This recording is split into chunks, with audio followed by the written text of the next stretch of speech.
Throughout the last 15 or so years, we had a new house, another baby, 4 children, and really the trappings of North Dallas, health, country club life, 4 kids in private school, all were great. And then we got hit with a terminally ill child, and on top of that, a brand new baby, and 250 nights in the hospital later.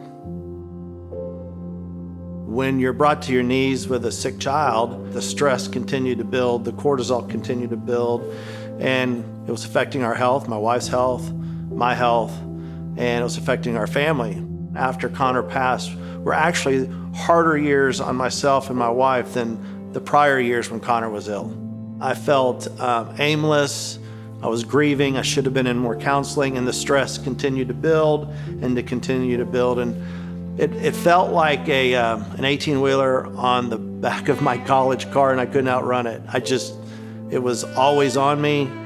Once we started to acknowledge that I had this stress and things were busting out, my wife and I decided to adopt 2 children from CPS who had been physically abused, 2 kids, to a brother and sister.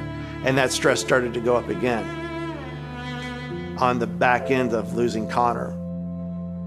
With the combination and exponential effects of all this stress, I started to act out, and it was affecting me. And my wife was feeling it too. We were at a point where the stress was so great that it was like a geyser. Everything was just on a razor's edge for a few years, and I was expressing it, I was acting it out, and I needed to become the leader that I should be at home and at work, and I needed help. I was doing everything that the so-called experts will tell you to do. The one thing we didn't do early enough is, especially me, is I didn't go get help soon enough. Through this, trying to stay strong for Connor and after Connor for the kids, I realized I can't be perfect, and I'm not perfect. And by being transparent and by being vulnerable with others who are equally yoked as believers, authentic relationships, it felt like the weight, the millstone around my neck was coming off. That they were dealing with certain things at the same time. And thank God we have people in our lives and a church like this that supports that.